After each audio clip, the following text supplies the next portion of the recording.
Bienvenue sur Leadershift, le podcast qui fait bouger votre leadership. Bonjour, c'est Vincent. Bienvenue dans un nouvel épisode de Leadershift. Cette semaine, on parle de leadership transversal. Pourquoi ? Deux questions essentielles dans les organisations pour dépasser le stade initial de croissance de l'entreprise. Le stade initial, c'est chaque département pour lui-même, parce qu'il faut développer les départements, il faut créer des choses, il faut vraiment être très très focalisé sur ce qui compte pour l'entreprise. Une fois cette première phase terminée, on va passer à une phase de consolidation au niveau de l'organisation. Et donc, les départements ayant grandi, on va devoir collaborer entre départements. Et donc là, on va se frotter à des silos, à des baronnies, à des départements qui ont eu l'habitude de travailler en vertical, mais peu en horizontal. Donc la grande question, c'est comment collaborer fonctionnellement ou transversalement, on dit aussi. On va commencer par le haut. On va commencer par essayer de s'adresser à vous, directeur, directrice d'entreprise, chef de département, responsable de division. À vous de jouer simplement pour montrer l'exemple. L'article sur lequel je me base pour cet épisode est un article de HBR, Harvard Business Review, de janvier 2024, relativement récent, qui dit la collaboration transverse, c'est difficile pour les raisons que je viens d'expliquer. C'est pas naturel, on a plus l'habitude de travailler en vertical, par chaîne hiérarchique, bêtement. Et en plus de ça, c'est devenu plus difficile. L'organisation, souvent, est plus complexe dans les entreprises à forte croissance, parce que on rajoute des choses pour que ça marche, mais on ne prend pas forcément 3 jours de workshop pour savoir comment est-ce qu'on va les articuler, comment est-ce qu'on va les mettre, où est-ce qu'on va les mettre, comment est-ce qu'on va faire pour que ça fonctionne bien. On met les choses en place pour que ça aille vite, pour que ça se passe. Donc, pour les entreprises à forte croissance, on n'a pas forcément, on dit, la bonne organisation. Il y a de plus en plus de tâches et de projets transverses, parce que souvent, on commence par organiser les choses par métier. Après, on se rend compte qu'il faut le faire par client. C'est-à-dire qu'il faut, de nouveau, si on l'a fait par métier, on a un département usinage, assemblage, etc. Après, on a un projet, il faut travailler en transverse. Comment est-ce qu'on fait ? De nouveau, c'est du leadership transversal dont on va avoir besoin. On a une exigence de rapidité dans la prise de décision qui est bien plus importante qu'avant, pour toutes les raisons qu'on a, Covid, guerre, chaîne logistique emballée, etc. Donc, on doit prendre des décisions très rapides et on ne peut plus prendre des décisions verticalement. Des équipes qui peuvent être dispersées géographiquement, même si c'est sur 2 sites à quelques kilomètres de distance, loin des yeux, loin du cœur. Donc je ne vois plus les gens en face. Dans 5 ans, vous entendrez parler de ceux qui sont de l'autre côté de la route, comme si c'était des gens qui habitaient à 20 000 km. Ou alors, plus d'hybrides pour certaines entreprises.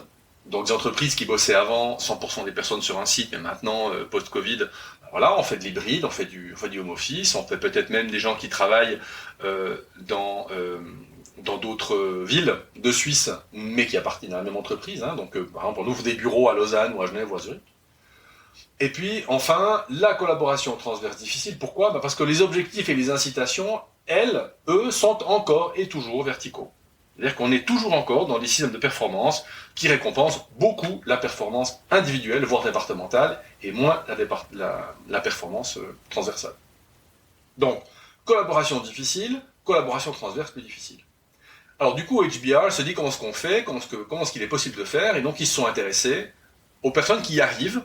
Donc ils ont fait toute une dynamique de questionnaires, d'auto-évaluation, d'évaluation, et puis ils ont étudié les personnes qui, à leur avis, sont, disons, des exemples de collaboration transverse. 3 mots-clés. Enfin, ça fait 4, mais vous me pardonnerez. 3 mots-clés. Humilité, orientation solution, connectabilité. Alors je sais que connectabilité c'est moche, mais c'est connectedness en anglais, donc c'est la capacité à se connecter. Et je crois qu'en français on n'a pas le mot, donc j'invente connectabilité, même, c'est pas grave, vous voyez ce que je veux dire. Donc, 3 mots-clés, humilité, orientation solution, connectabilité.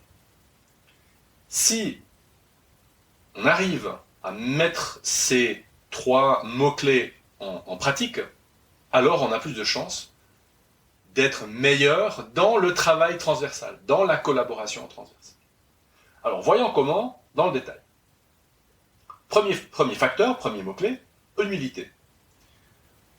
Avoir un état d'esprit, ils appellent ça état d'esprit étendu, ça veut dire un état d'esprit qui dépasse son propre département, basé sur l'humilité.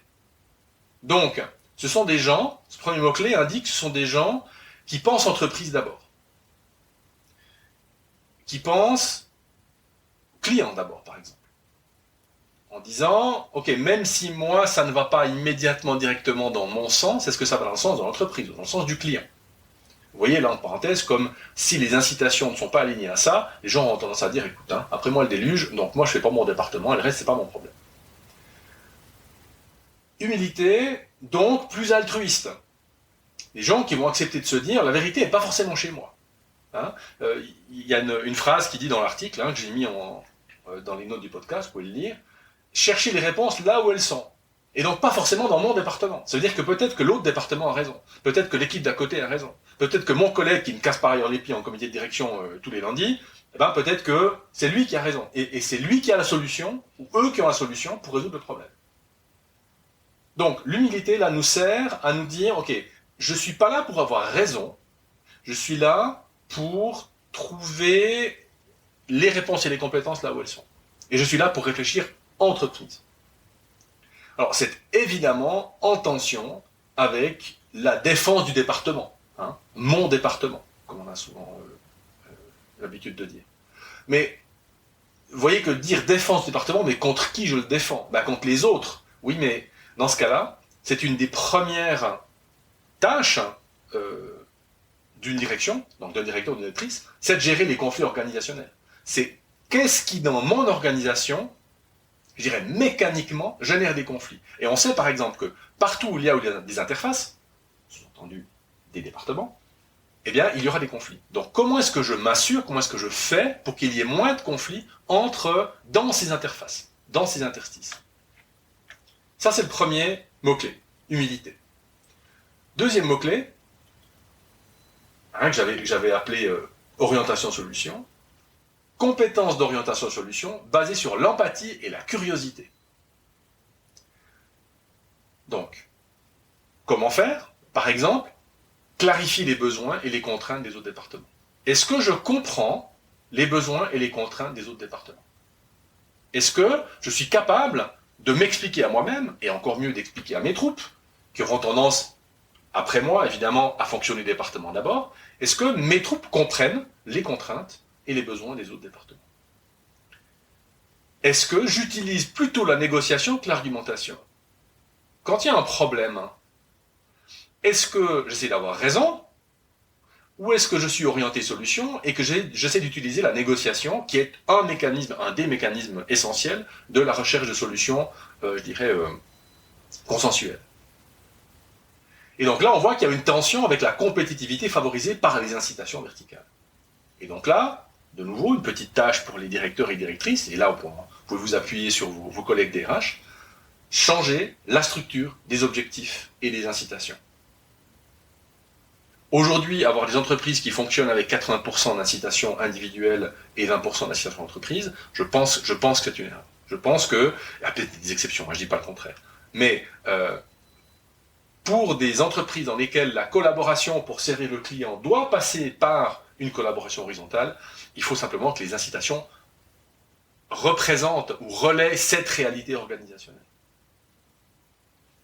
Troisième mot-clé, connectabilité, la capacité à être connecté, eh bien, ce sont autour de ces compétences basées sur la confiance en soi et l'assertivité. Comment faire? Il faut d'abord la volonté d'établir un lien de confiance avec mes collègues de département, avec mes collègues de direction, avec mes collègues chefs d'équipe. Imaginez, je suis dans un département de marketing, j'ai peut-être plusieurs collègues chefs d'équipe, publicité, design, etc. Si je veux établir des liens de confiance avec ces gens-là, j'aurai plus de chances d'avoir des comportements collaboratifs. Si je suis méfiant de base, si je suis centré sur moi-même, j'aurai tendance à ne pas vouloir connaître ces gens-là, les comprendre, savoir comment ils fonctionnent, et donc, avec ce qu'on vient de dire avant, évidemment, c'est plus difficile de collaborer dans ces cas. Avoir ces compétences de connectabilité, ça veut aussi dire réserver du temps pour établir des relations de qualité avec les collègues du même niveau. Ça ne va pas se faire tout seul. Hein, souvent en formation, je demande, mais qu'est-ce qui fait que vous avez confiance en ces gens-là? Et souvent, les gens me donnent des exemples de gens avec lesquels ils vivent depuis 30 ans. Ben oui, mais bon, imaginez maintenant qu'il faut établir un lien de confiance avec quelqu'un qui vient d'arriver, ou avec un collègue avec lequel vous ne parlez jamais. Ce n'est pas possible. C'est humainement impossible. Ou alors c'est dangereux. Et donc là, il y a une tension avec l'égoïsme favorisé par un manque de sécurité psychologique à haut niveau. Si je n'ai pas de sécurité psychologique au sein de l'équipe, ou au sein de l'équipe de direction, si je ne peux pas prendre de risques, si je ne peux pas dire à mon collègue, mais il me semble que là, on pourrait améliorer quelque chose dans ton département, je fais, moi, une suggestion sur l'amélioration du fonctionnement du département de l'autre. Si je n'ai pas cette sécurité psychologique-là, ben, ça va être compliqué de se connecter, de trouver des solutions ensemble. Donc, encore un petit devoir pour les directeurs et les directrices, travailler sur cette sécurité psychologique avec l'équipe de direction. Donc, vous voyez que chacun ou chacune de ces mots-clés, entreprise, humilité, d'abord, orientation-solution, ensuite, connectabilité, enfin, chacun de ces mots-clés se heurte à une tension, au moins une. Hein. Tension avec la défense du département. Hein, je suis là, les ventes, je suis le plus important, la prod, je suis le plus important, le développement produit, c'est moi le département le plus important. Donc non, on baisse un petit peu la garde, on essaie de travailler sur son humilité. Tension avec la compétitivité favorisée par les incitations verticales. Hein. Mon bonus, c'est mon département, donc après moi le déluge. Tension avec l'égoïsme favorisé par un manque de sécurité psychologique à haut niveau. Donc chacun de ces mots-clés se bat, se heurte, se confronte à des tensions qui peuvent être gérées par un travail actif de la direction et des ressources humaines. Gérer rapidement les conflits organisationnels, changer la structure d'objectifs et puis travailler la sécurité psychologique. Par exemple, avec un executive coaching. Pas pour la direction, mais executive team coaching.